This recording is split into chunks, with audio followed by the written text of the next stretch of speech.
Welcome to The Little Things. This is a series where I list off some minor things that I like and dislike in video games. This episode, we're doing The Legend of Zelda Breath of the Wild. 3, 2, 1, go.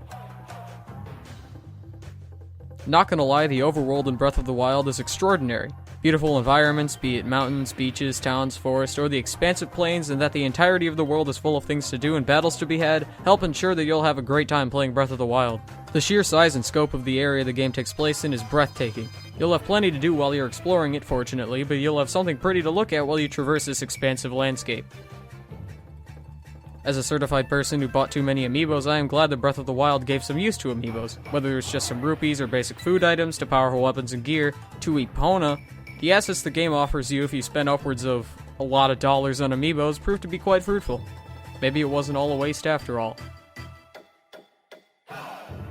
Although there are other good games for it, the library of major Nintendo games on the Switch is scarce. Aside from Mario Kart 8 Deluxe, which just came out, most people probably bought a Switch for Breath of the Wild, or perhaps you still own a Wii U, which is just about out of new games coming out. Fortunately, this is all you're going to need for a while. Breath of the Wild has an abundance of content that, if you attempt to accomplish it all, will keep you busy for some while. The numerous shrines, side quests, and weapon upgrades, and the sheer size of the expansive overworld will give you plenty to do if you have ambitions of completing this colossal title. Or at least until some more games roll around. I suppose this isn't so for the Wii U version, but I have a Switch and I love its portability. You can take this game with you anywhere. While I get that the 3DS also allowed that, it's not quite as powerful and thus not as good. Meanwhile, you can take what is a game size for the Wii U and fit it in a tiny little cartridge and take this huge HD adventure anywhere on this little tablet. It's goddamn magic, I tell you. Since it's such a giant game, Zelda does have the occasional frame rate drop, or the game could flat out freeze for a few seconds, but for such a titanic adventure, they paid a remarkable amount of attention to detail. Different areas have different environmental effects on the player: lightning that will kill you if you have any metal items, scorching hot area that will burn you if you have any wood items, rain that makes it harder to climb walls, cold and hot areas that can damage you without the right equipment, lightning starts fire, fire starts updrafts, you can attack trees to get wood, you can sneak up on enemies, I could go on. Basically, all the little extra bits of detail and minor mechanics they implemented go a long way. Props to you, Nintendo. Some of it was good, but I was never a huge fan of the music in Breath of the Wild. That's because there isn't any. They have a few tunes for enemy encounters, bosses, and a few areas in the game, but most of what you'll be hearing throughout your adventure is ambient noises and the occasional piano key. Rain can fuck right off. It only serves to make life just that bit more frustrating for the player.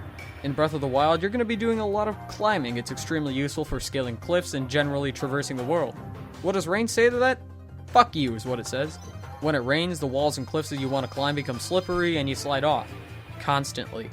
Also, that one mission where you have to carry a flame to that one person's house and it keeps raining? Yeah, no. In Breath of the Wild, they introduce environmental damage. If it's too hot or too cold, or it's just constantly on fire, you're going to be taking damage.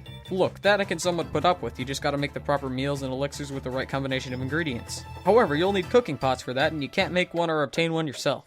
Sure, you'll find them scattered around the map, but they're almost never where you need them to be. This forces you to either deal with the environmental damage and continue to waste other valuable foods, or give up your place in your exploration if you're nowhere near a shrine. Good game mechanic? I suppose, but the mild inconvenience that it causes makes it quite mildly inconvenient. Do you ever go exploring in Breath of the Wild and then a boss is just kind of there? I remember one of my early moments in the forest on the Great Plateau and a stone talus appeared and I had to run for my life. Can you imagine just exploring a desert and this thing just shows up and wrecks you? And it's in multiple areas too. Also, the Divine Beast bosses are just kind of hard. Also, the Thunderblade Ganon is a piece of shit and he can go screw himself!